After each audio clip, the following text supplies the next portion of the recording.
king, queen of the ring, the royal family of the ring. They need to come up with like a short, maybe QR code. I was like, no, that didn't work. King of whatever.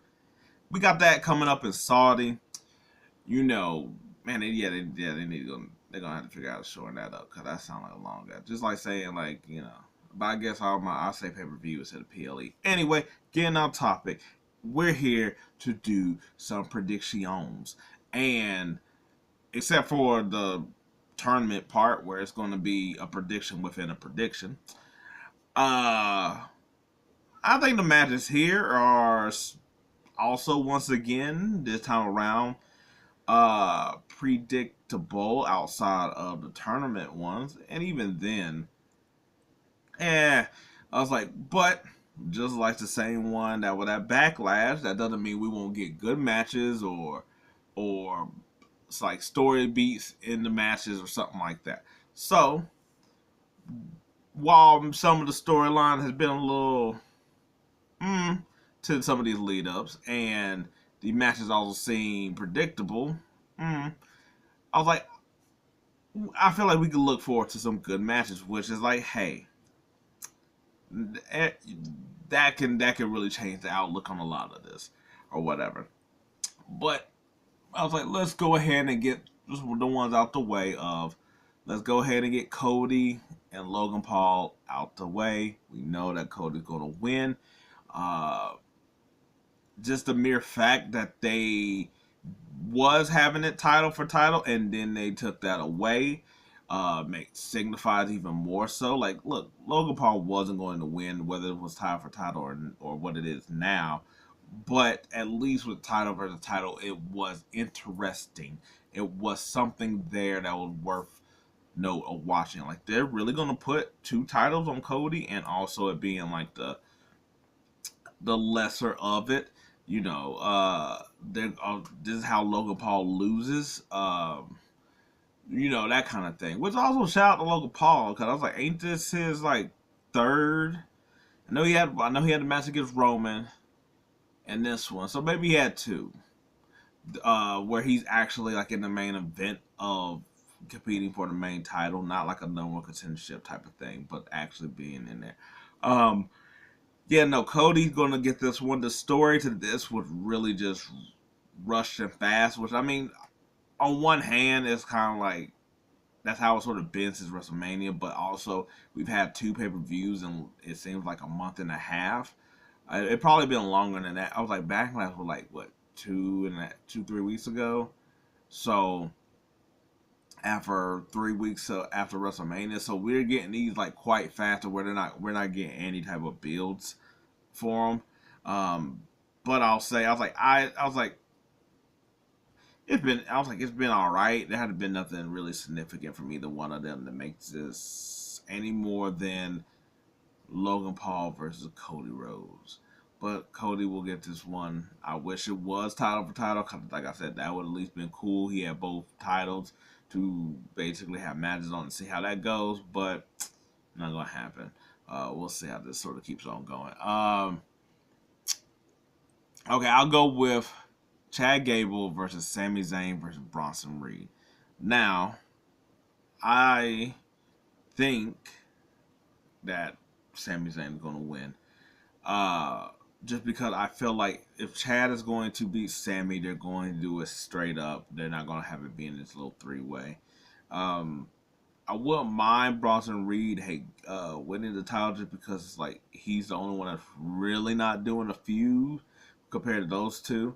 But Chad Gable's whole storyline is winning the Intercontinental Championship. Sami Zayn's whole thing is basically being this fighting champion. So Bronson Reed is just there as a third fool, just so that he can get pinned for Sami to get pin him because I picked Sami. Once again, this will be a fun match. I was like, you got technical wrestlers, big ass dude. Yeah, pretty much here. I was like as well.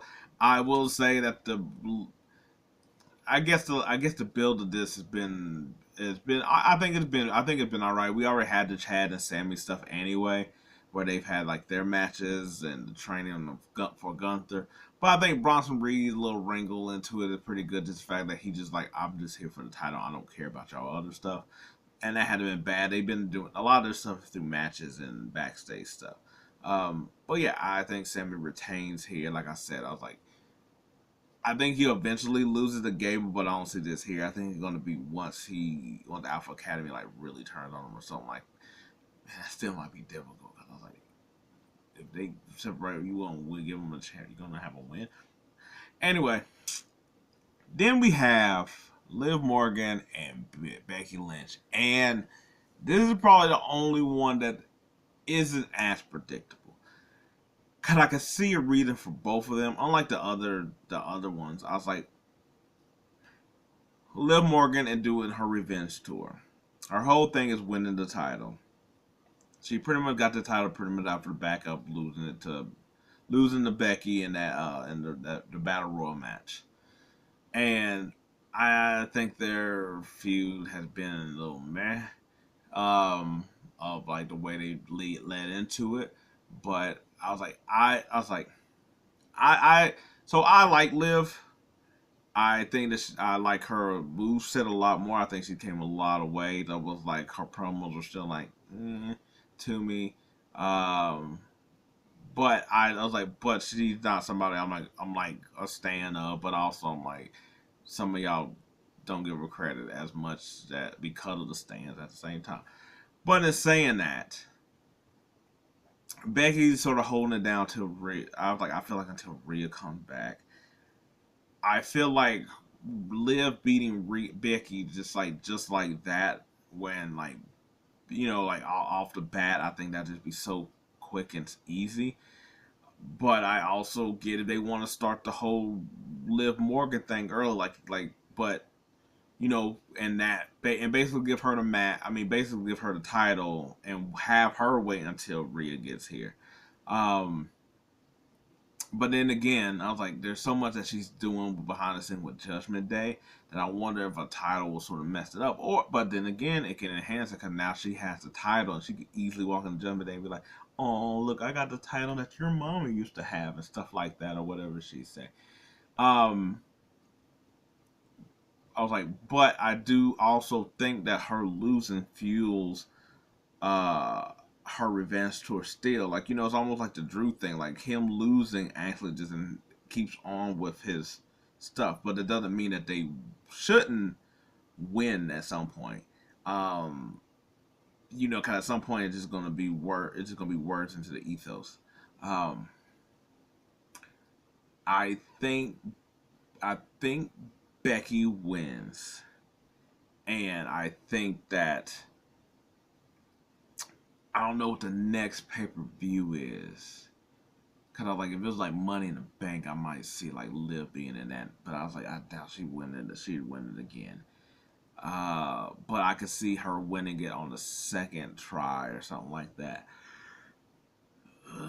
But then again, like I said, we don't know when Rhea's gonna come back. Cause I was gonna say if SummerSlam, like it's in August. I was like, is that August, September, somewhere around there? I was like, you can have Liv hold it for 3 months.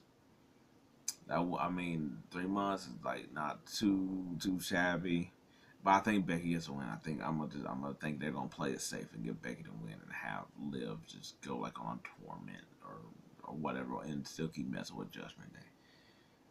So we also got the announcement that whoever wins these tournaments of the men's and women's will get a number one contendership at SummerSlam, which I think changes the game totally. I figured they would get them a title shot, but to have it be at SummerSlam, where it's almost like a mini Royal Rumble, like win in the guarantee in a sense, I think really changes. I was like, it changes King of the Ring in general, but I was like, it changes. I think it changes the women's more so than anything.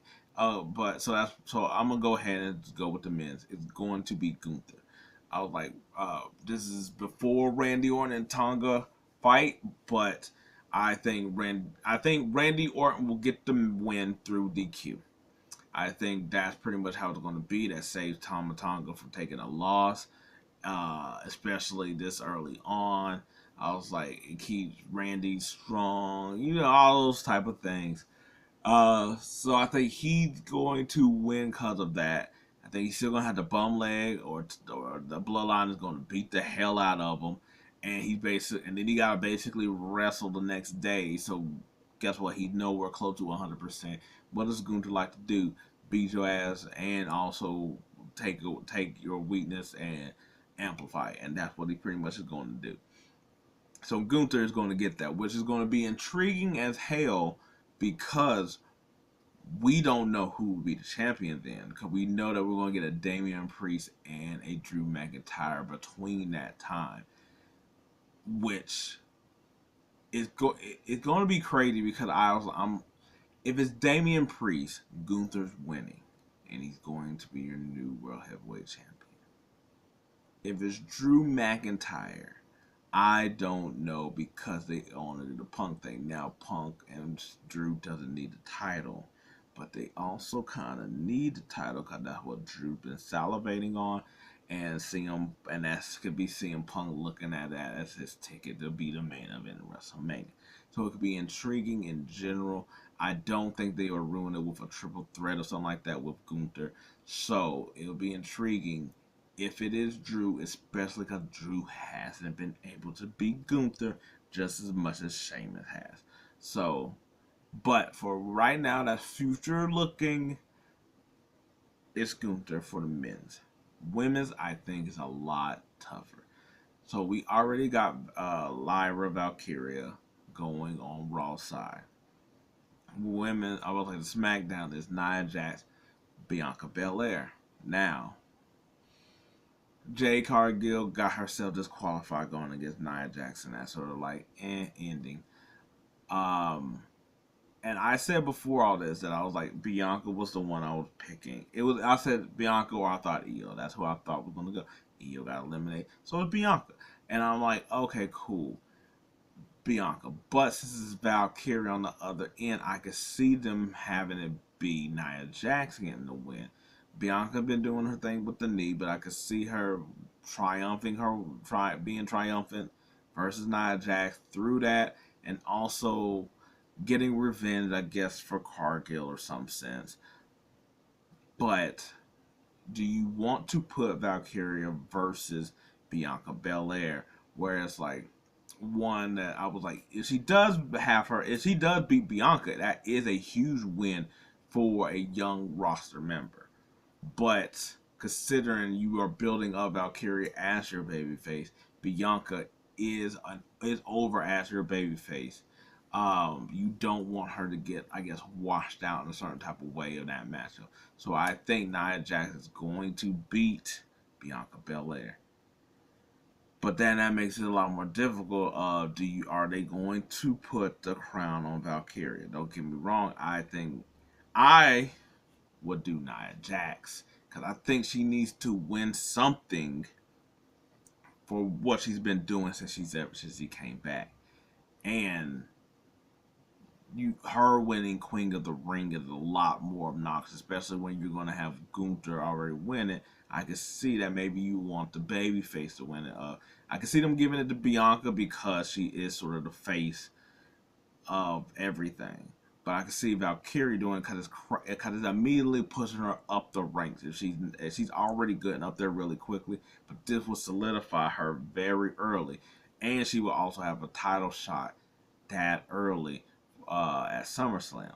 Now, I was like, that would mean that she pretty much would be against whoever. I was like, Liv, Becky after, if that far. See, if they let Becky hold on to it, then you got Becky and Valkyria, who Valkyria's already beat Becky.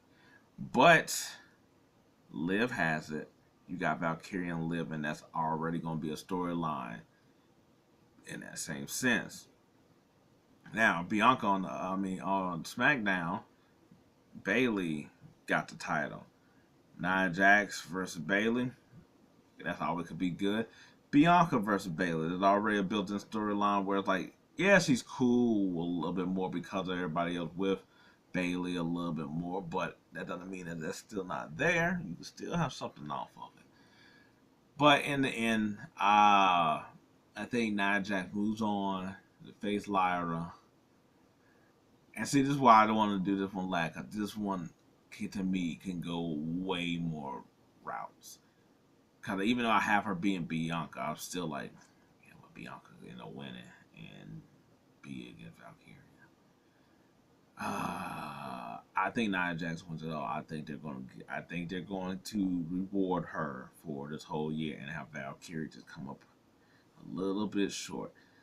And mainly because there's really nobody on SmackDown as of really right now to bother Bailey. Whereas I'm like Raw got enough. I think they got enough people to sort of throw in there with Damage Control, Valkyria, Liv, Becky. Like that's already like, Damage Control, EO adjacent. So you already got like 4, maybe 5 women in there. Depending on who, like if Raquel comes back or seeing what they do. I was like, probably not ever with Shane and all that stuff. But you know what I'm saying? Rhea comes back. They got people. Whereas on SmackDown, Tiffany, that's about it. Tiffany, I was like, yeah. So I think Nia Jax is going to get it. Might be a shocker to everybody, but I think we might get 2 heelish King of the Rings here.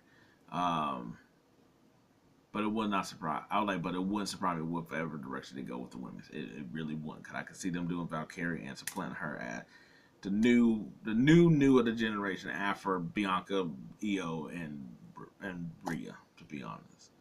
And they could give it to Bianca because hey, she wins everything. But hey, we will see how this goes midday at this pay-per-view. Let me know what y'all think. Who's gonna win? Who you want to win? Because I was like, hey, guess what? That sometimes is different. That is sometimes different. But hey, we'll see how everything goes after the pay-per-view.